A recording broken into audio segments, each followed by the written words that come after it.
जय मां Saraswati officers builder classes में आप सभी का फिर से एक बार स्वागत करते हैं। अभी हमने देखा कि होम रूलिंग क्या है नहीं है। अब हम लोग पढ़ने जा रहे हैं द मोस्ट अवेटिंग टॉपिक, जो सबसे ज़्यादा आप लोगों का फेवरेट टॉपिक है। आप लोगों का यूपीएससी का, बीपीएससी का, किसी भी पीसीएस का सबसे फेवरेट टॉपिक है क्या? महात्मा गांधी। तो महात्मा गांधी, चलो ठीक है, भारत में आप लोगों को पता है कि सबसे पहले चंपारण सत्याग्रह शुरू किए थे, लेकिन क्वेश्चन वहाँ से नहीं पूछता है। आजकल थोड़ा सा इन डेप्थ नॉलेज पूछता है। महात्मा गांधी भारत में क्या किए थे ये तो सभी को पता होता है, लेकिन भारत के पहले इन्होंने अफ्रीका में लगभग 21 वर्षों तक अपना क्या किया है, अपने जीवन को यापन किया है वहाँ पे। और उस दौरान उन्होंने क्या क्या किया, ये सब बहुत इंपॉर्टेंट टॉपिक हो जाता है महात्मा गांधी से रिलेटेड। तो आज हम लोग एकदम बेसिक से महात्मा गांधी के बारे में पढ़ने जाएंगे और हम लोग देखेंगे कि अब इस लेक्चर के बाद महात्मा गांधी के क्वेश्चन को कोई भूल के दिखा। समझ में आ रहा है कि नहीं आ रहा है? चलिए, तो हम लोग आज स्टार्ट करने जा रहे हैं महात्मा गांधी। इनके जन्म की अगर हम बात करते हैं तो इनका जन्म कब हुआ था? कब हुआ था? 2 अक्टूबर 1869 ईस्वी को हुआ था। कहाँ हुआ था? पोरबंदर में, काठियावाड़ जिला गुजरात में हुआ था। ठीक है ना? इनका पूरा नाम क्या है? मोहनदास करमचंद गांधी।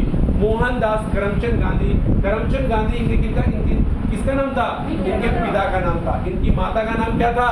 पुतली बाई। इनकी पत्नी का नाम क्या था? कस्तूरबा गांधी। देखिए, इनका जन्म 1869 में हुआ है और इनका विवाह 1883 में हो जाता है, यानी कि लगभग 13.5 से 14 वर्ष की उम्र में इनका विवाह हो जाता है कस्तूरबा गांधी से। इनके कुल 4 पुत्र थे। ठीक है ना? अगर हम बात करते हैं कि क्या गांधी जी, हम लोग सब लोग पढ़े कि गांधी जी भारत में कब आए थे, तो 9 जनवरी 1915 को आए थे। क्या इसके पहले गांधी जी आते जाते नहीं थे? आते जाते थे। ऑफिशियली वो भारत में आकर रुक कब गए थे? 9 जनवरी 1915 के बाद। लेकिन इसके पहले गांधी जी ने कलकत्ता के एक अधिवेशन में भाग लिया था। कब? 1901 ईस्वी के कलकत्ता अधिवेशन में गांधी जी ने ऑलरेडी एक बार सबसे पहले भाग ले लिया था। अगर हम बात करते हैं गांधी जी की शिष्या का नाम, सब लोग जानता है गांधी जी की शिष्या का नाम मीराबेन था। लेकिन मीराबेन का ओरिजिनल नाम क्या था? मीराबेन का ओरिजिनल नाम मैडलिन स्लेट था। क्या था? मैडलिन स्लेट था। ये उनकी शिष्या का नाम था। ठीक है ना? इन्होंने अपने वकालत की पढ़ाई कहाँ से पूरी की थी? इंग्लैंड से पूरी की थी।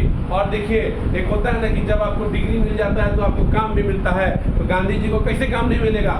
दक्षिण अफ्रीका के एक भारतीय व्यापारी थे जिनका नाम दादा अब्दुल्ला था। उन्होंने इनको आमंत्रण किया कि आइए आप मेरे एक मुकदमा को लड़िए। और गांधी जी जाते हैं कहाँ? दक्षिण अफ्रीका में। कब?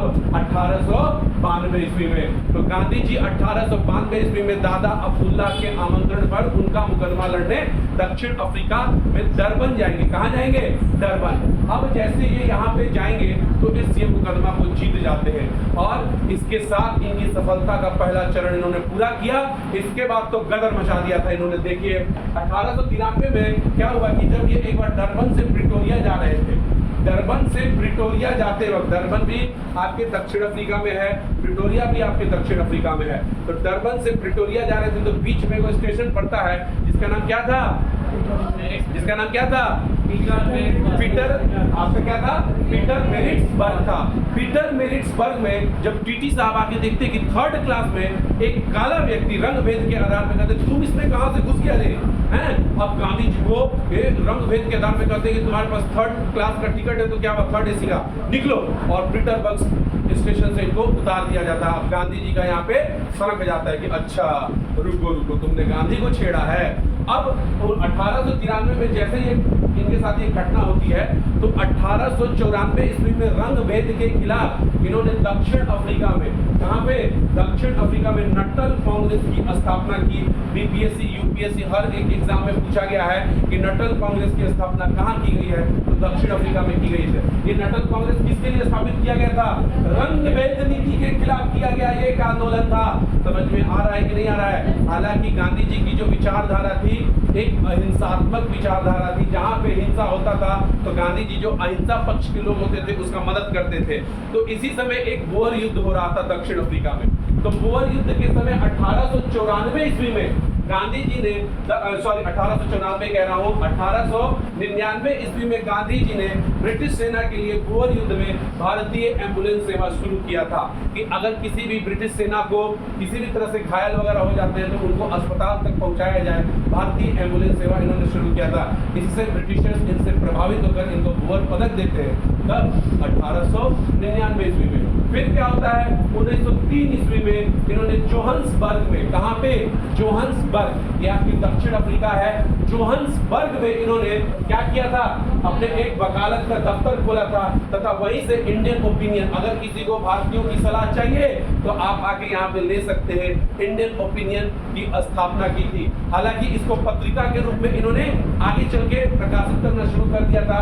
देखिए 1904 ईस्वी में डरबन में इन्होंने, वेरी इंपॉर्टेंट, बीपीएससी में बहुत बार पूछा गया सवाल है, 1904 ईस्वी में, याद रखिएगा ये डेट भी पूछा जाता है और कहाँ किया गया था ये भी पूछा जाता है। 1904 ईस्वी में डरबन में, कहाँ पे, डरबन में इन्होंने कौन से आश्रम की स्थापना की थी, फिनिक्स आश्रम की स्थापना की थी तथा यहीं पे इंडियन ओपिनियन नामक साप्ताहिक पत्रिका के तौर पे इन्होंने इसका प्रकाशन करना शुरू कर दिया था। इंडियन ओपिनियन का 1904 में डरबन में इन्होंने फिनिक्स आश्रम जब स्थापना किया था तो वहीं से इंडियन ओपिनियन नामक साप्ताहिक पत्रिका का प्रकाशन भी शुरू कर दिया था।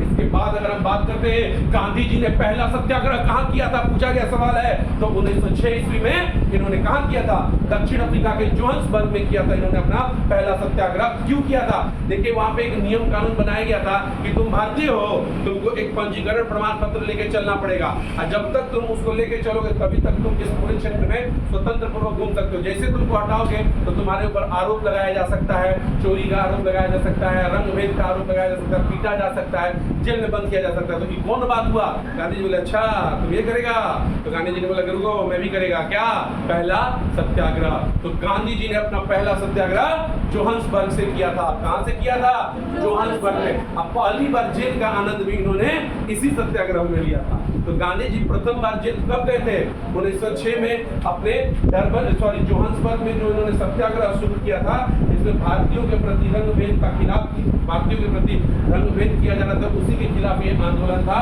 इसमें पंजीकरण प्रमाण पत्र लेके सदैव चलना पड़ता था, नहीं तो आपके साथ बहुत सारे तरह का भेदभाव किया जाता था। तो इसी में गांधी जी सर्वप्रथम जेल की भी यात्रा किए थे।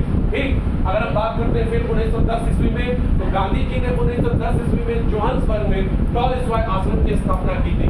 टॉलस्टॉय आश्रम, इसमें जिस भी भारतीयों को परेशानी होता था वो यहाँ पे इनसे आके संपर्क कर सकते थे और गांधी जी उनके लिए मदद किया करते थे। इसके बाद अगर हम बात करते हैं, सबसे इंपॉर्टेंट बात, बहुत बार पूछा गया क्वेश्चन है, गांधी जी का जो सविनय अवज्ञा आंदोलन का जो मेथड था, सविनय अवज्ञा आंदोलन किस प्रकार करना है, ये इन्होंने किससे सीखा था, तो एक अंग्रेजी इनके मित्र थे जिनका नाम हेनरी थोरू था। क्या नाम था, हेनरी थोरू। हेनरी थोरू से इन्होंने सविनय अवज्ञा आंदोलन को सीखा था कि किस प्रकार किया जाता है, मतलब क्या उसमें विचारधारा होनी चाहिए, क्या स्टेप होना चाहिए। समझ में आ रहा है कि नहीं आ रहा है। इसके बाद गांधी जी ने एक जॉन रस्किन नामक एक राइटर है, इन्होंने एक पुस्तक लिखा था अनटू द लास्ट। इसका इन्होंने अध्ययन किया और इसका अध्ययन करके इन्होंने गुजराती भाषा में सर्वोदय नामक पुस्तक निकाला था, अनटू द लास्ट को। तो ये किसके द्वारा लिखा गया पुस्तक था, जॉन रस्किन के द्वारा अनटू द लास्ट लिखा गया था। इसी का अनुवाद गुजराती में किसने किया था, गांधी जी ने किया था। किस नाम से, सर्वोदय के नाम से किया था। चलिए, ये तो हम बात कर रहे हैं कि इन्होंने अफ्रीका में अपना किस प्रकार जीवन अभी तक व्यापित किया था। अब ये आने वाले हैं प्रेम रतन धन पायो घर आयो, यानी कि हमारे भारत में आने वाले हैं। तो 21 वर्ष, याद रखिएगा, गांधी जी 21 वर्षों के प्रवास के बाद, 21 वर्षों के प्रवास के बाद 9 जनवरी 1915 को, कब, 9 जनवरी 1915 को मुंबई के अपोलो बंदरगाह पर SS सुदीप नामक जहाज से आते हैं और इसके बाद ये भारत में तहलका मचाएंगे। सुन लीजिए, इसके बाद देखिए क्या होता है कि इन्होंने भारत में जब आए तो एक होता है कि आने के बाद पहले समझना पड़ता है, तो आने के बाद इन्होंने भारत को समझने के लिए किसी से एक राय परामर्श लिया कि हमको भारत में कैसे क्या करना है, इसके बारे में आप हमें बताइए। तो इन्होंने गोपाल कृष्ण गोखले, किसको, गोपाल कृष्ण गोखले के कहने पर सबसे पहले 1915 से 1917 तक पूरे भारत का क्या किया था, भ्रमण। और गोपाल कृष्ण गोखले से प्रभावित होकर उन्होंने अपना राजनीतिक गुरु किसको मान लिया था, गोपाल कृष्ण गोखले को। और गोपाल कृष्ण गोखले को जब उन्होंने अपना राजनीतिक गुरु माना, भारत का भ्रमण किया, तो इसी समय लखनऊ अधिवेशन में जब गांधी जी भाग लेने गए हुए थे, तो गांधी जी के पास कौन आता है, बिहार के राजकुमार शुक्ल जाएंगे और इनको यहाँ के तीन कटिया नील का जो खेती होता था, तीन कटिया सिस्टम, उसके बारे में बताने का बात करेंगे। और यही से गांधी जी का क्या शुरू होने वाला है, दनादन अंग्रेजों के खिलाफ आंदोलन और सत्याग्रह। और 1917 से लेकर 1947 तक, जब तक इन्होंने अंग्रेजों का छाप नहीं छुड़ाया, तब तक ये पीछे नहीं हटे थे। तो अभी हम लोग अगला पॉइंट इसके बात करेंगे। Thank you. महात्मा गांधी के बारे में अभी हमने पढ़ा, इसके बाद हम देखते हैं कि महात्मा गांधी भारत में आने के बाद क्या योगदान रहा था। तो महात्मा गांधी जब 1915 में भारत में आए थे, तो इन्होंने कोचरब, याद रखिएगा ये बहुत इंपॉर्टेंट क्वेश्चन है, कोचरब कहाँ है, अहमदाबाद में है। कोचरब कहाँ है, अहमदाबाद में है। यहाँ पे इन्होंने सत्याग्रह आश्रम की स्थापना की। ये सबसे पहले भारत में आके 1915 में कोचरब, जो कि अहमदाबाद में है, सत्याग्रह का आश्रम किया। इसी कोचरब वाले जो सत्याग्रह आश्रम था, इसी को इन्होंने पुनः स्थापित किया था। कहाँ पे, साबरमती नदी के तट पर। और सत्याग्रह आश्रम का नाम परिवर्तन करके इन्होंने क्या कर दिया था, उसका साबरमती आश्रम कर दिया था। तो जो सत्याग्रह आश्रम है, इसी का नाम साबरमती आश्रम इन्होंने 1916 में साबरमती नदी के तट पर कर दिया था। ठीक, इसके बाद कहते हैं कि गांधी जी के कुछ उपनाम हैं, जैसे कि इन्हें नौकरी लगाने वाला सर्जेंट भी कहा जाता है। गांधी जी को नौकरी लगाने वाला सर्जेंट के नाम से भी जाना जाता है। राष्ट्रपिता इनको किसने कहा था, तो सुभाष चंद्र बोस ने कहा था। आपको याद होगा, जब सुभाष चंद्र बोस अंग्रेजों के खिलाफ आखिरी युद्ध लड़ रहे थे, तो इन्होंने रेडियो प्रसारण से कहा था कि राष्ट्रपिता आपका हमें आशीर्वाद चाहिए, ये भारत का आखिरी युद्ध, अंतिम युद्ध होने वाला है अंग्रेजों के खिलाफ। तो उसी समय राष्ट्रपिता से इन्होंने संबोधित किया था महात्मा गांधी को। बापू भी सुभाष चंद्र बोस ने ही बोला था। किसको, महात्मा गांधी को। जब इनकी पत्नी मर गई थी, जब इनकी माँ मरी थी, तो ये हॉस्पिटल में जब थे, तो उन्होंने जापान से ही इनको बापू का रेडियो प्रसारण से क्या किया था, संबोधित किया था। मलंग बाबा, खुदाई खिदमतगार के जितने भी सदस्य थे, तो इन लोगों ने महात्मा गांधी को मलंग बाबा कहा था। अर्धनग्न फकीर, इसको विंस्टन चर्चिल ने कहा था। जब गोलमेज सम्मेलन में गांधी जी गए थे, तो गोलमेज सम्मेलन में जब प्रधानमंत्री के साथ ये क्या कर रहे थे, सीढ़ी पर चढ़ रहे थे, तो विंस्टन चर्चिल ने बोला था, देखो अर्धनग्न फकीर, कैसा नज़ारा है कि एक फकीर हमारे ब्रिटेन के प्रधानमंत्री के साथ सीढ़ियों पर चढ़ रहा है। सोचिए, अर्धनग्न फकीर, उसी समय विंस्टन चर्चिल ने इनको कहा था। ठीक है ना। इसके बाद अगर हम बात करते हैं गांधी जी के बारे में प्रमुख चीजें, तो गांधी जी ने अखिल भारतीय खादी बोर्ड, देखिए हम लोग खादी का कपड़ा जो पहनते हैं, तो अखिल भारतीय खादी बोर्ड की स्थापना गांधी जी ने कब की थी, 1923 में किया था। फिर अखिल भारतीय चरखा संघ, चरखा जिससे आपका सूत्र बना सके, धागा बना सके, इसका स्थापना उन्होंने 23 सितंबर 1925 को किया था।